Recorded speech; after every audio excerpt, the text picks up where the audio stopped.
वर्षा योग डबरा के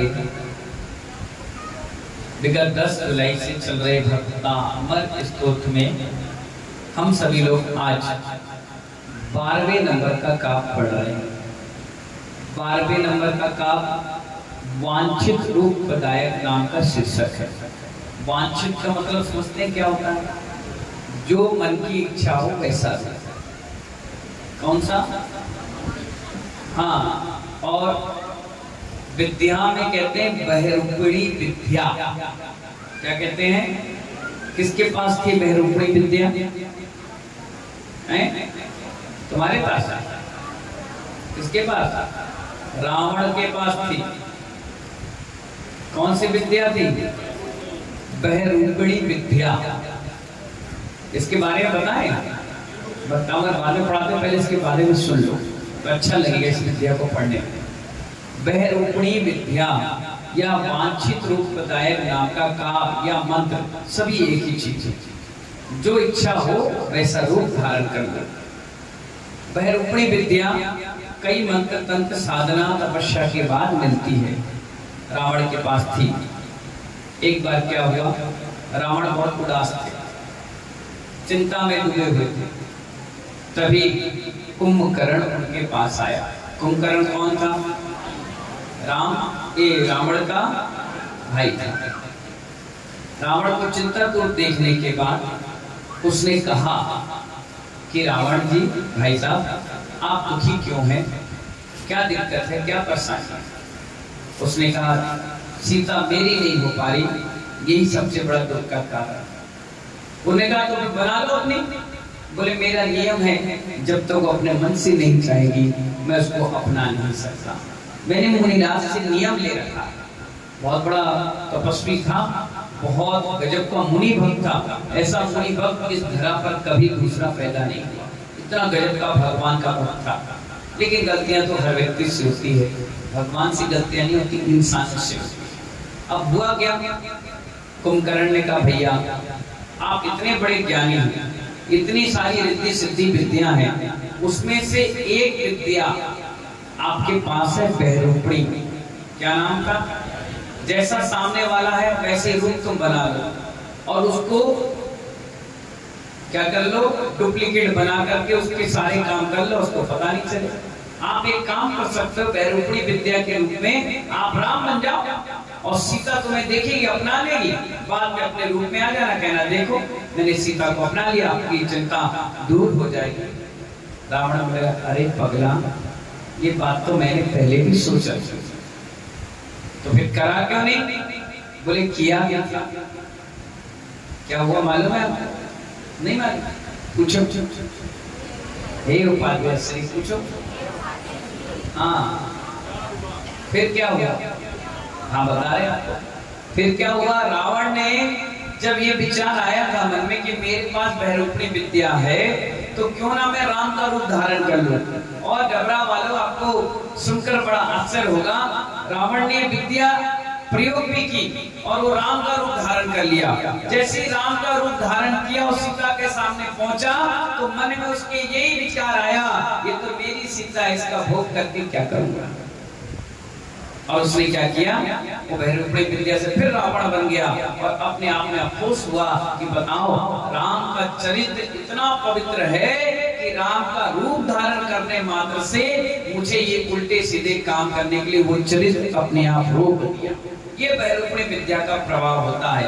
बहरूपणी विद्या का प्रभाव इतना पवित्र होता है, हम जैसा चाहे वैसा रूप धारण कर सकते हैं, पर शर्त ये है, जैसा रूप धारण करेंगे विचार भी वैसे ही होगा। ये बहरूपणी विद्या है, इसीलिए वांछित रूप प्रदायक नाम का। जैसा आपको रूप चाहिए, आपको गोरा होना है आप गोरे हो जाइए, आप मोटा होना है मोटा हो जाइए, पतला होना है पतला हो जाइए, गरीब तो गरीब, अमीर तो अमीर, हर प्रकार से वांछित रूप प्रदायक क्या है, ये काव्य है। और इस काव्य को अपन सभी लोग पढ़ेंगे और बहुत सुंदर तरीके से आचार्य मानतुंग महाराज ने इसके बारे में भावरात्रि बताया। पहले इसको सिद्धि कर लीजिए, ठीक है? इसको कम करो। ये है, बोलो, डबल है ना? ये नहीं, ये है शांत। शांत कैसा है? मूर्धन सिटी वाला, शान राग रुचि, छोटी छोटी ये ना, और दो बिंदी लगी तो हा का उच्चारण होगा रुचि, रुचि नहीं पड़ेगा, रुचि। परमाणु भीष्म, सा जुड़ जाएगा भा से और तुम अलग हो जाएगा, तो क्या पढ़ेंगे भीष्म, बोलो भीष्म। निर्मा, निर्मा पितस, निर्मा अलग पढ़ेंगे और पितस अलग, निर्मा पितस। त्रिभुवनैक, त्रिभुवनैक नहीं है, नैक डबल है ना, तो क्या पढ़ेंगे त्रिभुवनैक। ललाम भूत, भू में ऊ की मात्रा है बड़ा, तो क्या पढ़ेंगे ललाम भूत, बोलिए ललाम भूत। तावन, तावन एव, एव नहीं है एव, तावन एव खलु, छोटा हुआ है ना खलु। तेव्य, तेव्य वहां ड़ा का पढ़ना है, वह अलग है और ड़ा अलग है। तेव्य वहां प्रतिभ्यान, हाँ ठीक है, समझ में आया कि नहीं आया? थोड़ा अटक गए होगे। अभी जब अपन लय में पढ़ेंगे ना तो एक एक शब्द निकलेगा, अभी बस शुद्धि कर लीजिए, है ना। यते बोलो, दोता है, यते नहीं बोलना है, क्या बोलोगे? यते समान मपरम, मपरम अलग अलग कर लीजिए, मपरम। न ही, नहीं बोलेंगे, न ही, ये छोटा है ना, न ही। रूप मस्ती, ती छोटा है ना, तो क्या बोलेंगे? मस्ती नहीं बोलेंगे, क्या बोलेंगे? मस्ती, बोलो मस्ती, ठीक है। अब इसको लय से पढ़ते हैं और पढ़ने का पूरा शुद्धि से प्रयास करें, अपने आप शब्द निकल के आएंगे, ठीक है। ये शांत राग रुचि भी परमाणु भेस्त्वम,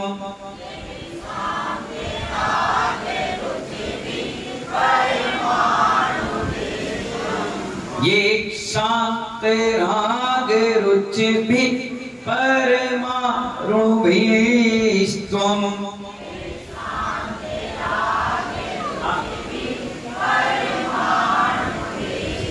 फिर से एक बार, ये शांत राग,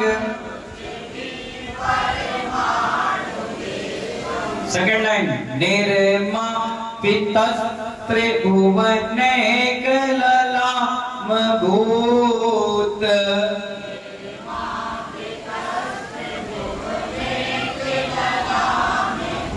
फिर से, निर्मा पितस त्रिभुवनैक ललाम भूत।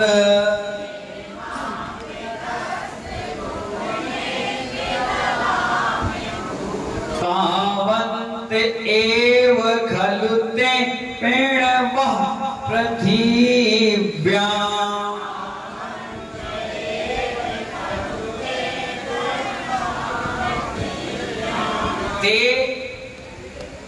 ते के बाद आप का उच्चारण है, ते ना, पेड़ वह, आधा पा है ना, पेड़ वह, ठीक है ना, अलग अलग पढ़ लीजिएगा, शुद्ध हो जाएगा। तावन्त एव खलु ते पेणवः पृथिव्याम्।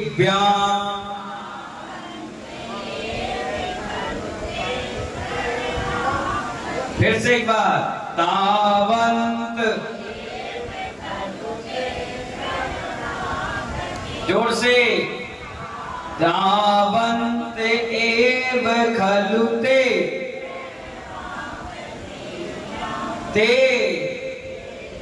हाँ शुद्धि जब तक नहीं करोगे हम पढ़ाते रहेंगे, बोलो तावन्त एव खलु ते,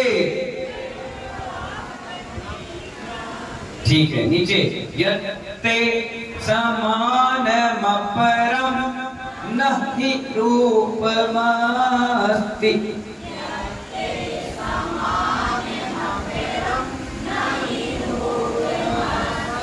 यत्ते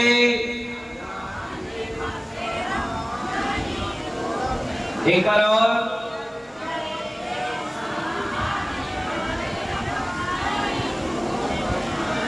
न अलग है और ही अलग है, दोनों का अर्थ अलग अलग है।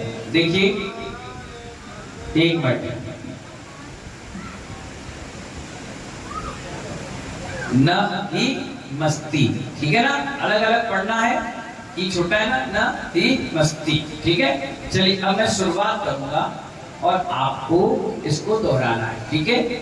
ये शांत राग, जोर से पढ़िए सभी लोग। निर्मापितस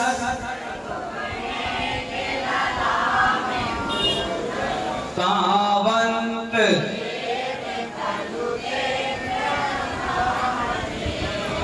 यत्ते, पूरी लेडीज पढ़ेंगी, ये शांत राग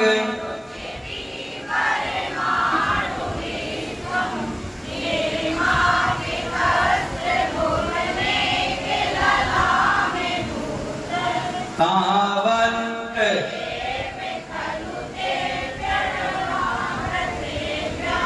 यत्ते,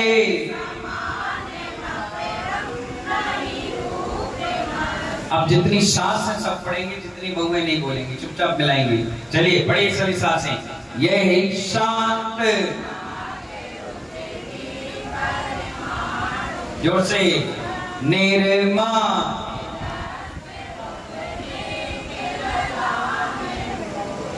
तावन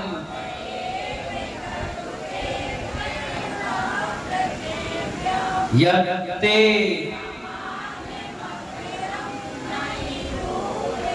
सभी जेंट्स पढ़ेंगे, ये शांत, जोर से पढ़ें, निर्मा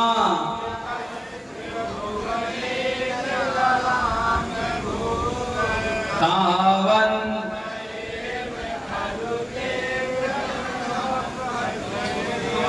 यत्ते,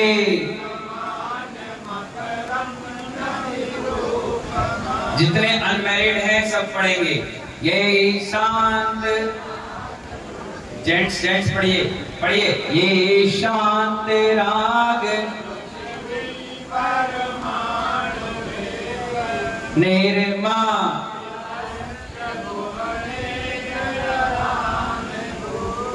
तावन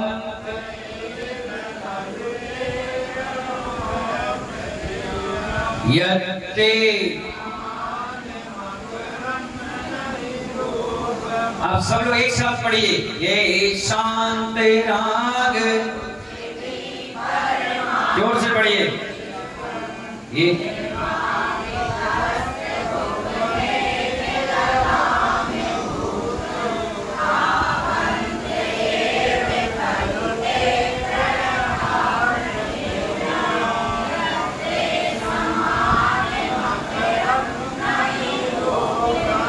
बढ़िया, ताली बजा दो अपने लिए, बहुत अच्छा पढ़ा।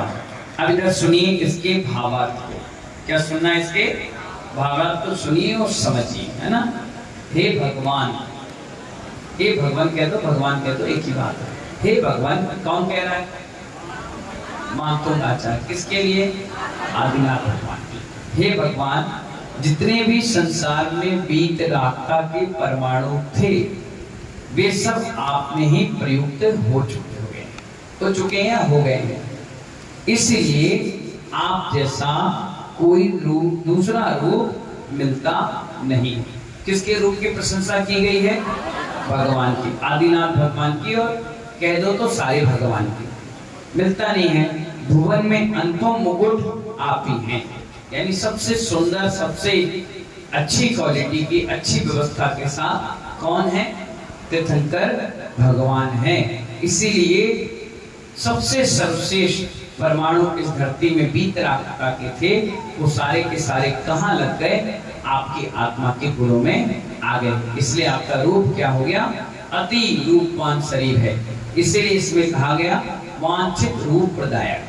कई लोग ऐसे हैं जिनको कुष्ठ रोग हो गया है, चर्म रोग हो गया है, सोरायसिस की प्रॉब्लम है, या वो बहुत बदसूरत दिखते हैं, जिनका चेहरा लेडीज का तो है शरीर लेकिन चेहरा जेंट्स जैसा है। देखना कई लोग की मूंछ आ जाती है, कई लोग की दाढ़ी आ जाती है, लेडीज में भी कई ऐसे भी हैं जेंट्स जिनकी शक्ल लेडीज जैसी रह जाती है। ऐसे लोग रहते हैं अपने बीच में। तो ऐसे लोगों को वांछित रूप प्रदाता इस काम का खूब अध्ययन करना चाहिए, खूब ज्ञान अर्जन करना चाहिए, खूब पढ़ना चाहिए, खूब मंत्र साधना करना चाहिए।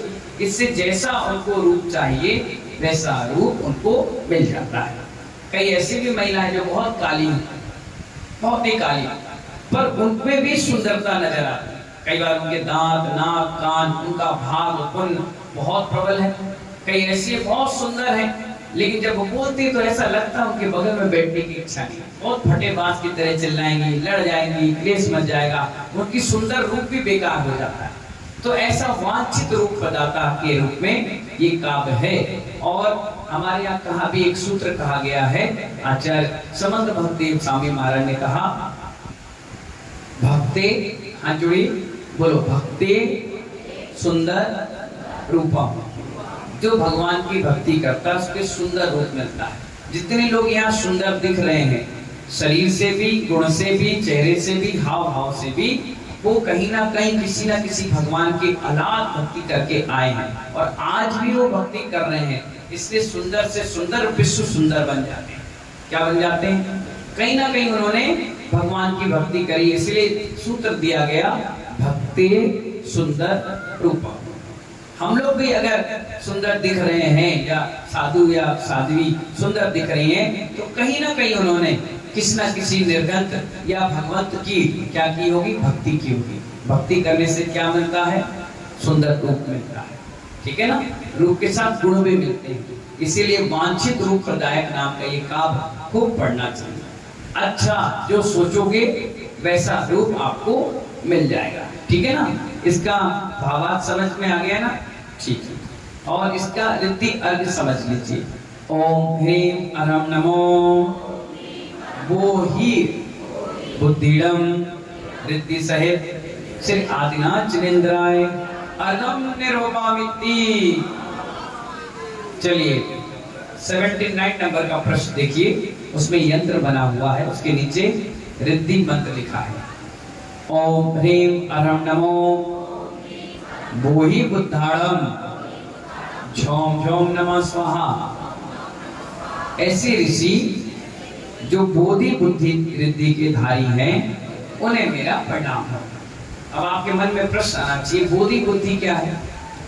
कल आपको पढ़ाया था, कालम अच्छेमी पूजेमी वंदामी नमस्सामी दुक्को कमक्को बोहिलाओ।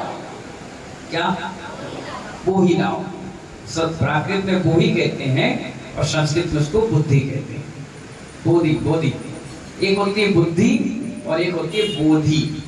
बुद्धि जो आपके पास है, जो आप स्कूल कॉलेज हॉस्पिटल में दुनिया भर के कैरियर कर रहे हैं, उसे कहते हैं बुद्धि। क्या कहते हैं? और बोही यानी बोधि किसको कहते हैं? जिसमें सम्यक जुड़ जाए, जो हम पढ़ रहे हैं। क्या पढ़ रहे हैं? हम लोग ग्रंथ का अध्ययन कर रहे हैं, ये बोधि है, और जो आप पढ़ रहे हैं वो है बुद्धि। क्या है? अपन ने क्या कहा? बोहिलाओ, यानी बोधि समाधि की प्राप्ति हो। बोधि की मतलब सम्यक समाधि हो, ये सम्यक ज्ञान है, और जो आप कर रहे हो वो सामान्य ज्ञान है। क्या समझ में आया? जो आप पढ़ रहे हैं वो लेवल ज्ञान है, और जो हम पढ़ रहे हैं वो केवल ज्ञान।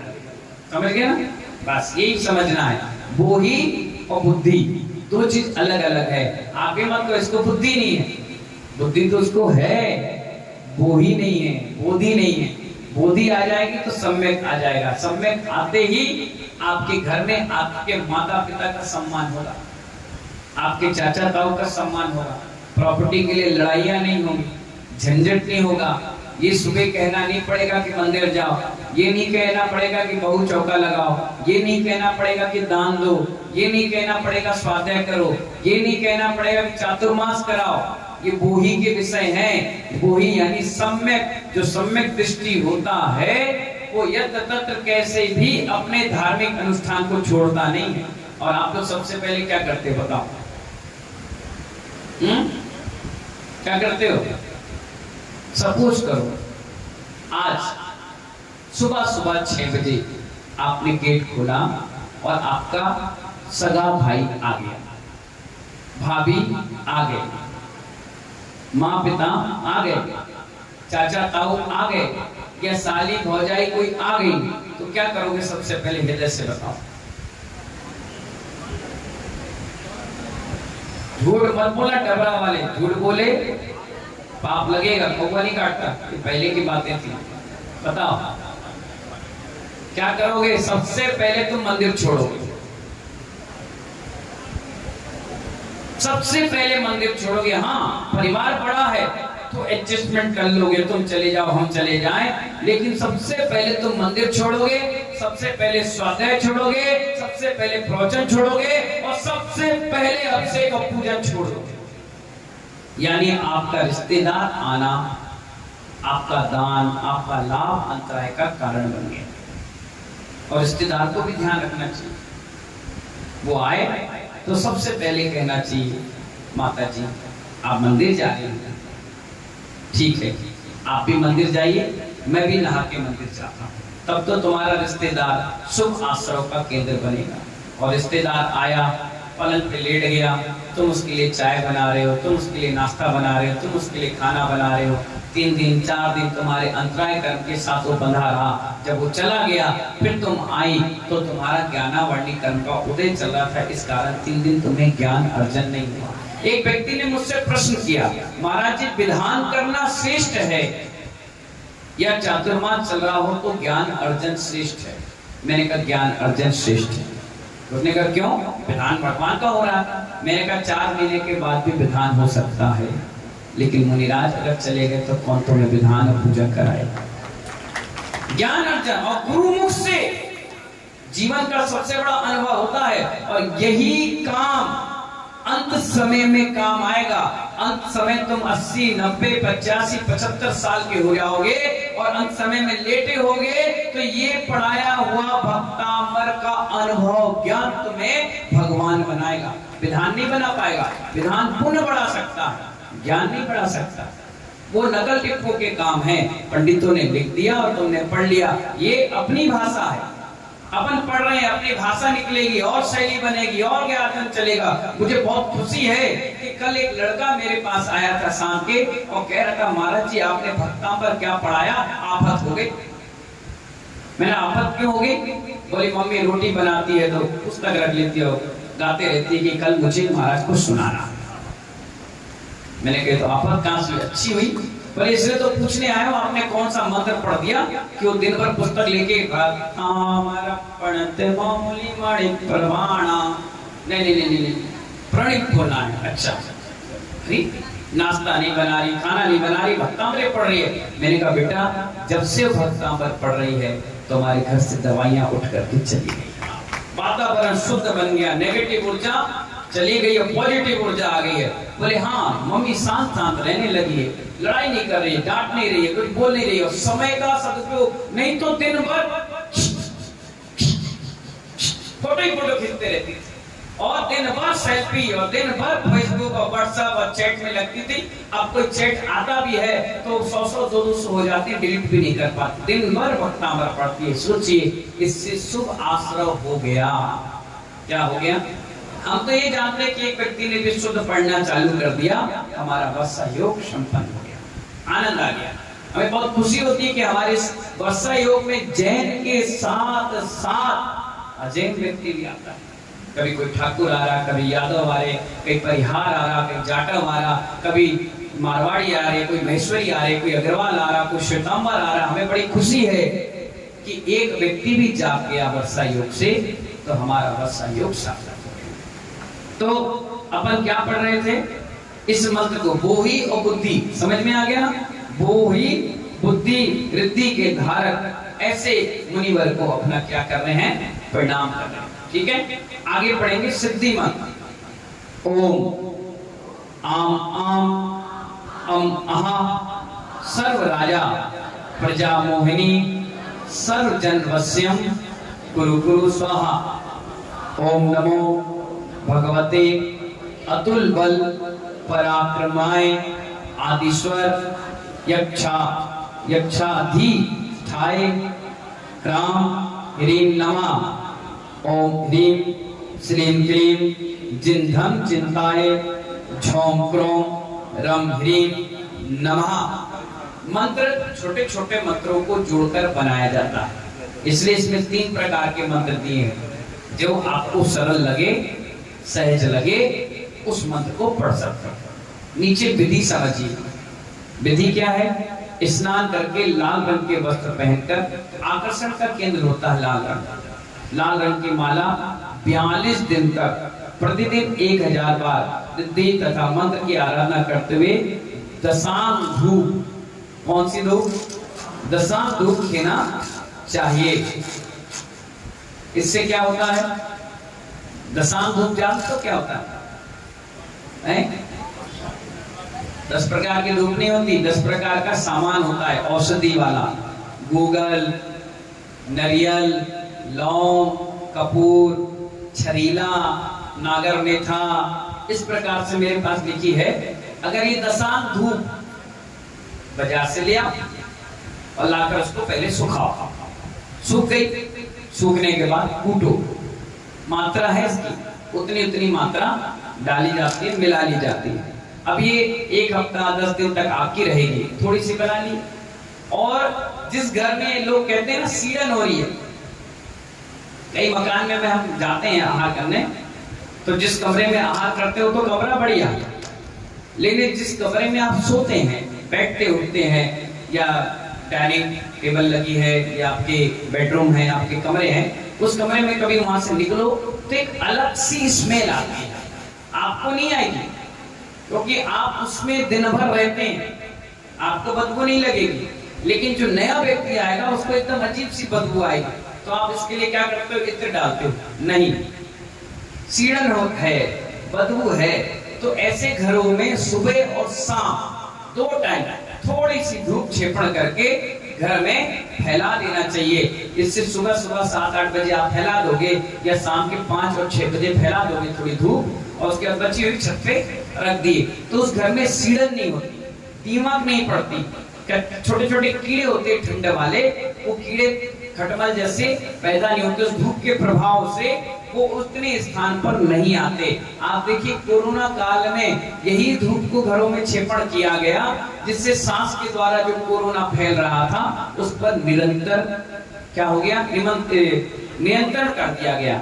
इसीलिए धूप अच्छी बताई गई है। मंदिरों में क्यों खेते हैं बताओ? मंदिर में नेगेटिव ऊर्जा नहीं होती, हम बता रहे हैं, पूछो। हाँ, सब चीज हम ही बताएंगे, तुम तो रोटी खाओ सो, कुछ काम करने के लिए ना धाम के करने के बाद। अब मैं बता रहा हूँ, सुनो।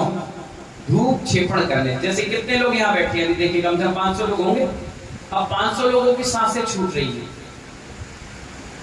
मुंह से भाप भी निकल रही, कोई गैस्ट्रिक प्रॉब्लम तो गैस भी निकल रही, कोई बोल रहा है शरीर से गर्माहट भी निकल रही। अब ये निकलकर यहीं जमा हो गई।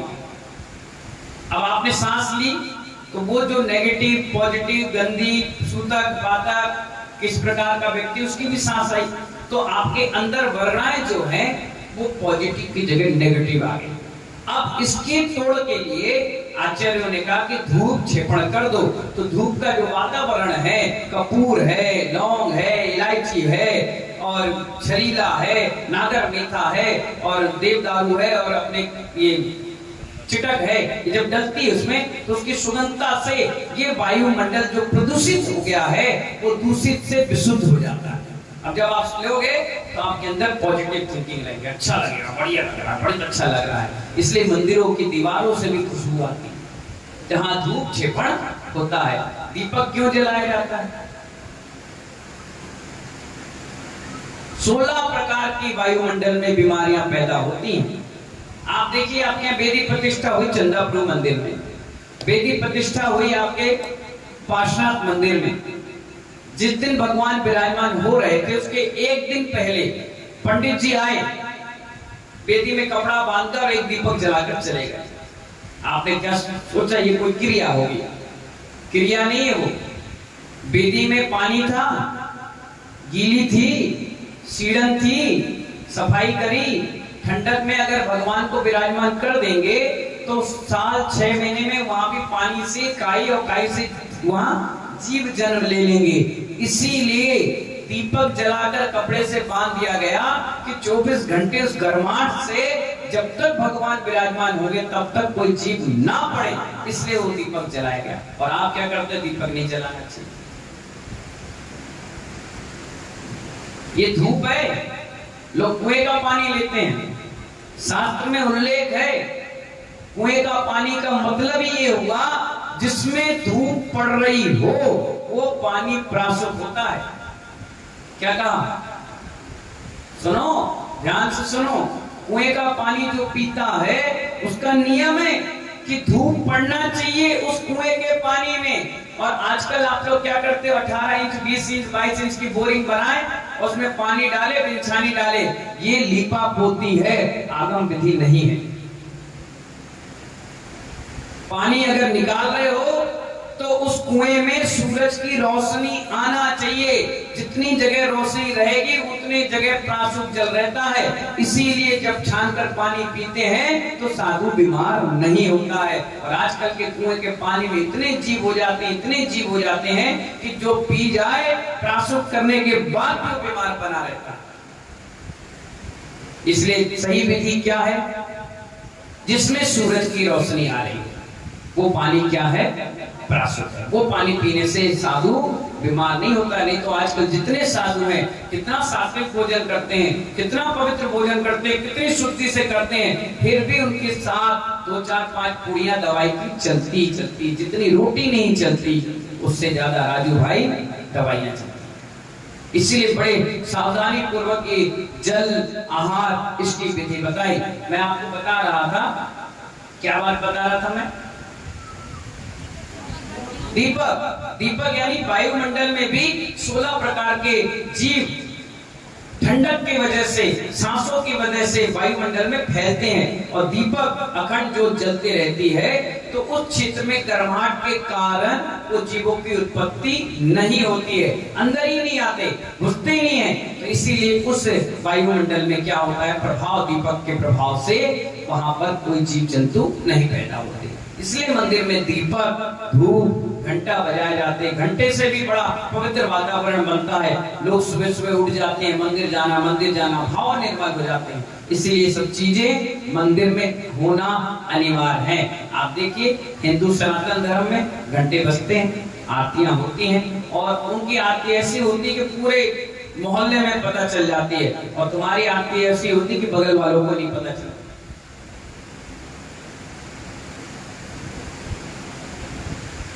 इसीलिए विवेक पूर्वक, अब कई लोग ऐसे भी हैं तो इतना 1 किलो घी लगा के देते हैं। अब उसमें घी में क्या होता है? जीव जंतु टपक जाते हैं, रात्रि वाले। उसके लिए भी व्यवस्था बनाइए, जाली लगाइए, कांच लगाइए, पैक करके रखिए। उतने दीपक के लिए घी रखिए जितनी आपकी आरती हो जाए और काम खत्म। विवेक पूर्वक क्रिया को करोगे तो कभी कोई दिक्कत परेशानियां नहीं आएंगी। आप विवेक पूर्वक करोगे तो आपका भी नुकसान होगा और हमारा भी होगा। इसलिए विवेक पूर्वक करो, क्रिया का नाश मत करो, क्रिया का नाश मत करो। क्रिया करो लेकिन क्रिया को विवेक पूर्वक करो। जैसे टमाटर लेने जाते हो, कितने सूंघते हो, कितना दबाते हो, 10 दुकान देखते हो, ऐसे ही हर प्रकार से विवेक लगाओ कि हम ये काम कर रहे हैं तो इसमें कोई दिक्कत परेशानी तो नहीं आएगी। ठीक है, अच्छा है, बढ़िया, अपना काम करना, ठीक है। तो इसके लिए आप समझ गए ना, दशांग धूप खेना चाहिए। और इसीलिए समोसरण का जब विषय क्लीन क्लास में पढ़ाएंगे तो उसमें समोसरण में स्पष्ट आया है कि द्वार पे ही 2 बड़े बड़े धूप घट रखे होते हैं और 24 घंटे उसमें धूप खेते रहते हैं और उसमें अग्नि जलती रहती है। जब समोसरण में धूप जल रहा है तो कोई दिक्कत नहीं है, तो हमारे मंदिर में धूप डालने से क्या दिक्कत है? जब इतने बड़े समोसरण, जहाँ अहिंसा के महाव्रती के भी महाव्रती बैठे हैं, उनके समोसण में चल रहा है, तो हम अपनी क्रियाओं का नाश क्यों करें? हमारा तो कर्तव्य है धूप खेना। 8 द्रव्यों में एक द्रव्य भी है, अष्टकर्म दहनाय धूपम निर्वपामिति स्वाहा। ठीक है ना? चलिए आगे पढ़िए। 12वें नंबर का काव्य, उसका गुण क्या है? 12वें नंबर की रिद्धि और मंत्र स्मरण करने से, यंत्र पास में रखने से और 108 बार तेल को उक्त मंत्र द्वारा मंत्रित कर हाथी को पिलाने से वो मद उसका उतर जाता है। हाथी पागल हो जाता है ना, कई बार उदम मचाता है, गर्मी चढ़ जाती है रथ यात्रा में, कार्यक्रम में या जंगल में, तो ऐसे हाथियों को ये तेल मंत्रित करके पिलाने से उनका मद उतर जाता है, मान कसाय खत्म हो जाती है। और बार बार स्मरण करने से रूठ कर पीहर गई, पीहर का मतलब मायके, कहा मायके चली गई, कोई लड़ाई झगड़ा हो गया, चली गई है पत्नी, वो पत्नी वापस लौटकर आ जाती है। इसको बार बार स्मरण करने से, इसकी जाप करने से, इसकी साधना करने से, इस प्रकार से आपका ये 12वें नंबर का काम समाप्त हो गया। बहुत बहुत आशीर्वाद सभी के लिए, और इसका पढ़ेंगे रोज, याद भी करेंगे, और जिससे याद वो बताएगा तो यहाँ से पुरस्कार भी मिलेगा। ठीक है ना। इन्हीं मंगल भावना के साथ जय बोले महावीर भगवान की।